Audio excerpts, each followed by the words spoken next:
Hi guys, it's Lindsay. Welcome back to The Wandering Reader. Today I'm going to be talking to you about my 24 in 48 TBR. I kind of made an impromptu decision this morning to participate in this readathon. It's being held this weekend, so on Saturday and Sunday, which is the 27th and the 28th of January.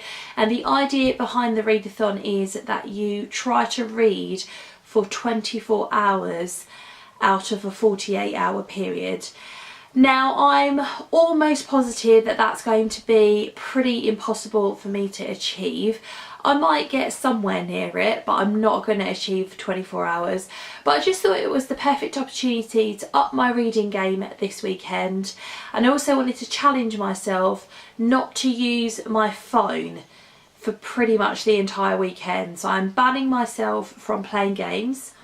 I'm banning myself from going on social media, except to update my Twitter every now and again about the 24 and 48 readathon. But I just want to kind of limit my phone usage over the weekend and really get stuck into some of the books that I have kind of already started reading or that I am planning on starting.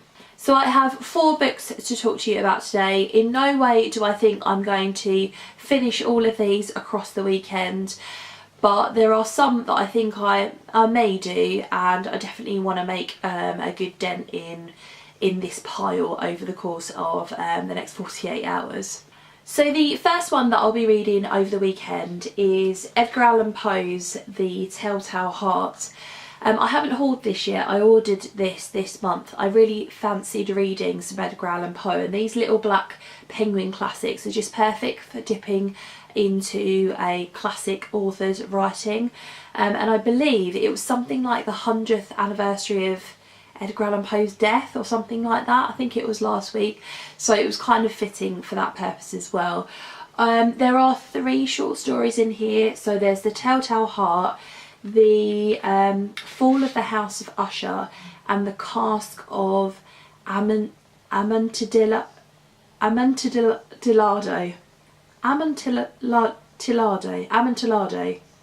That is a hard word to say. I've read the first 2 short stories in this, so I'm just planning on finishing the last one off, so I'll definitely get that done this weekend. Another one that I'm in the middle of at the moment is Denison, A Love Story, and this is edited by Molly Gold. This is my non-fiction book that I've got on the go at the moment. I've only read the first 50 pages. To be honest, I'm not particularly enamoured with this. It's kind of sweet, but at the same time it's feeling quite samey at the moment, and I can't see it being very different as it goes on. So I'll try and get sort of at least 50 pages done of this weekend. I do want to finish it. I don't want to DNF it just because the author sent me a copy of this. So I do want to kind of give it my best shot, as it were, and I promised that I would put a review on my channel, so I will do that too. But like I said, I'm not particularly enamoured with it. I've only read 50 pages, and what's it today, the 26th of January? So yeah, but yeah, I'll try and read 50 pages of that. The last bit that I'm in the middle of is Assassin's Apprentice, and this is by Robin Hobb. So I have read 75 pages of this, so I'm on chapter 5. I'm really enjoying this one, but I am finding it a slower read, and maybe that's because I'm not used to reading a lot of adult fantasy. I wouldn't say it's dense, but I would say you do really need to pay attention to what's going on, because I feel like if I don't, I'm going to miss lots of details that will kind of then confuse me about the rest of this book. And because this is the start of a trilogy that's the beginning of a whole long series, I feel like I've got to kind of really put effort into concentrating on it, and I don't mind doing that at all. So I know I'm probably not going to finish this in January, but that doesn't bother me because I think it needs that investment of time. It needs that kind of slowing down period, and I don't mind that I'm going to be reading it slower than I anticipated. So what I'm planning to do with this one is kind of read 100 pages a day. So yeah, I'll have read a good, so 275 is there. So actually that's a massive chunk of the book, and I could actually finish it before the end of January, but I'm not gonna promise myself that. So, but yeah, really enjoying this one at the moment.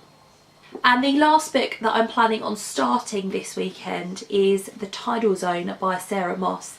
This was a book on my January TBR, and it's there because Sarah Moss is an author that I've never read before, and of course the theme for this month for me was new to me authors.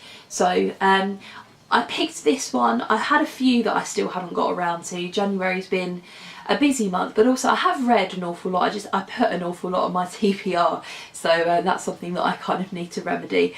But this one is about 300 pages, and the font, you can see it's quite big, to be honest. So I feel like I might be able to get quite a chunk of that read this weekend as well, and I'm really looking forward to diving into this and seeing what all the fuss is about to do with Sarah Moss's writing, because I've heard really good things, and especially about this particular novel, which is her latest one. So there you go guys, that's my TBR for the 24 in 48 readathon. I'm going to leave a link down below to the sign up page. It's a kind of blog post that it comes from, so you can check that out if you want to make a last minute decision like I did to participate. That would be great. Yeah, let me know also in the comments below whether you've read any of these and what you thought of them, and whether you're planning on participating in the readathon over the weekend too. Thanks very much for watching, and I'll see you in my next video. Bye.